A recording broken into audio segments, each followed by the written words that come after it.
Okay. Seguindo, então, com um ponto que o Roberto comentou ontem, relativo à circularidade, né? Vamos tocar alguns fundamentos teóricos de processos autocompositivos, principalmente a teoria do conflito e o seu embasamento de teoria dos jogos.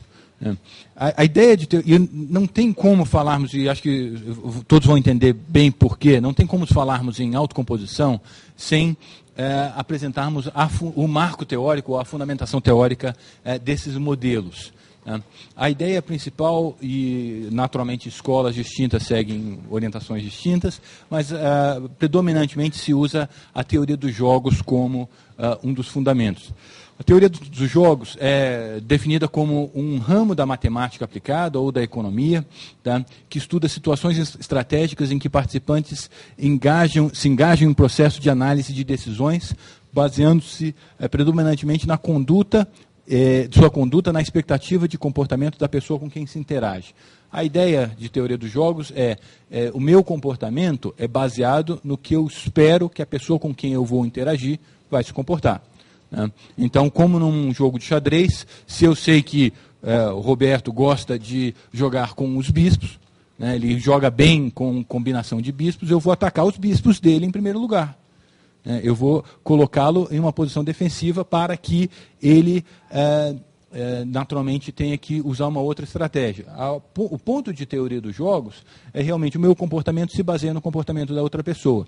O exemplo que eu dei de um jogo de xadrez em teoria dos jogos, é uma classificação de jogos competitivos. Né? E isso é muito importante que compreendamos, porque, mal ou bem, nós vivemos uma cultura, principalmente na cultura ocidental, uma realidade de jogos predominantemente competitivos. Né? Se puderem se lembrar ainda da realidade de segundo grau, primeiro grau, a formação básica, né? Nós rarissimamente vivemos jogos cooperativos. Até perguntaria se alguém consegue dar algum exemplo de um jogo cooperativo. O futebol de segundo grau é naturalmente um jogo competitivo, né? Que é um time contra o outro. Jogos cooperativos, alguém teria alguma sugestão? O frisbee, alguém já jogou aqueles discos que um fica jogando para o outro? Como? Frescobol. Frescobol é um outro exemplo bem interessante. Curiosamente, o frescobol no Rio de Janeiro, eles já estão jogando com uma redinha atrás da pessoa. Não sei se vocês já viram isso. Né? Então, a pessoa tem uma rede atrás, como se fosse um gol, e fica um batendo no outro, e transformaram o jogo de frescobol num jogo competitivo. Mal ou bem, do ponto de vista de entretenimento, é mais divertido o jogo competitivo. Né? Então, por isso que se estimula mais. E, normalmente, em primeiro grau, nós temos times de azul, com camisa contra sem camisa. Se estimula a educação por meio de jogos competitivos.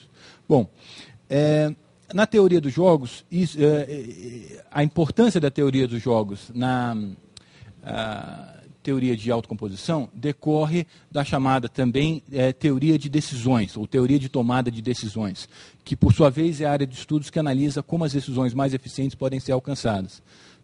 A ideia de tentar prever consequências de determinados comportamentos para a escolha de um processo de decisão. Muito bem. A origem da teoria dos jogos é década de 50, com um professor chamado John von Neumann.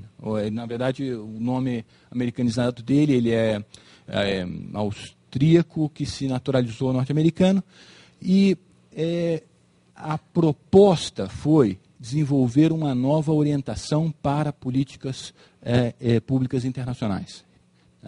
Então, a teoria dos jogos teve vamos dizer assim, uma grande relevância na década de 50 e, naturalmente, acho que vão se lembrar de alguns filmes que usam exemplos de teoria dos jogos.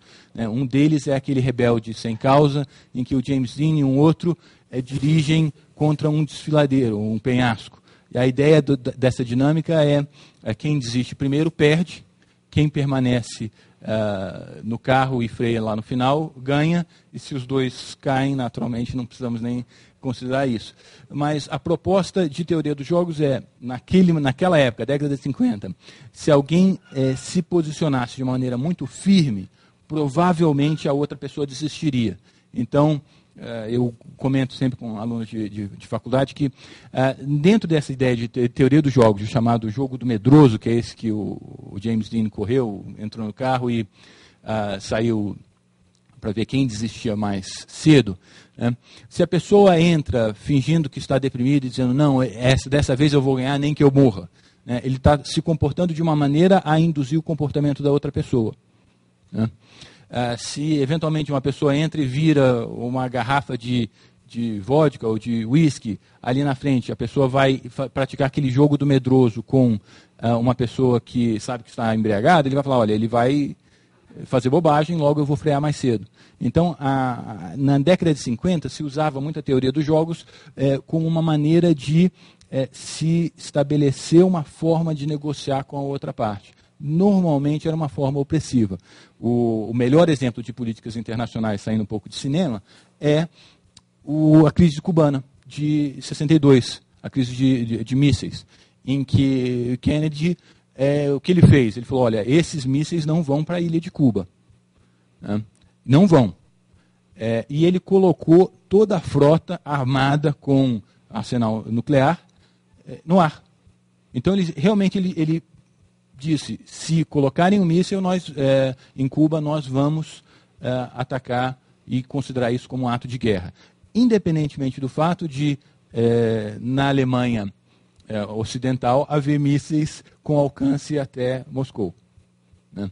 Então, o comportamento dele foi um comportamento, naquela época, baseado em teoria dos jogos.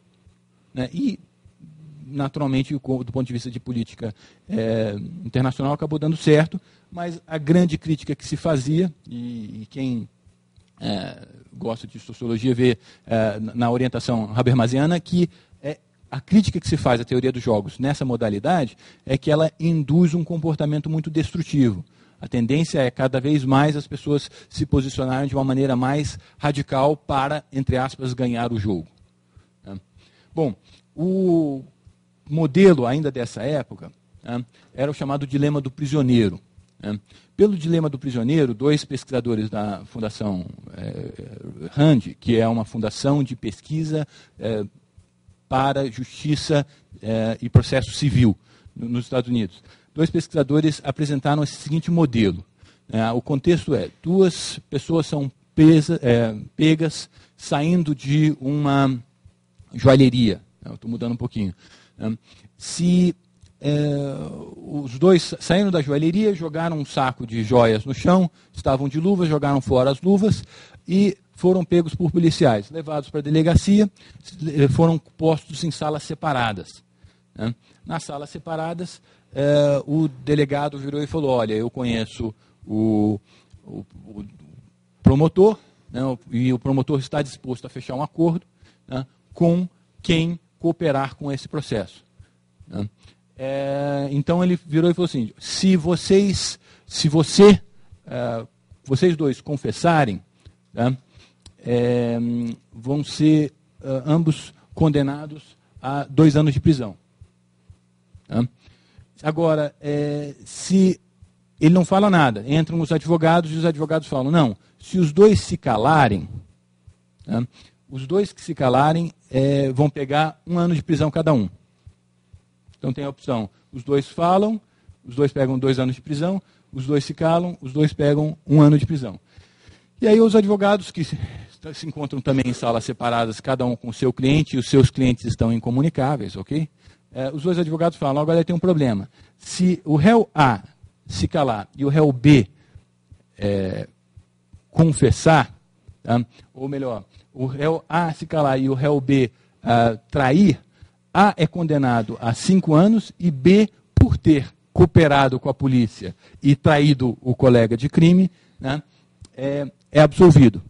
Então, quando a gente fala B trair, é B trair a confiança do réu, ok? Tudo bem.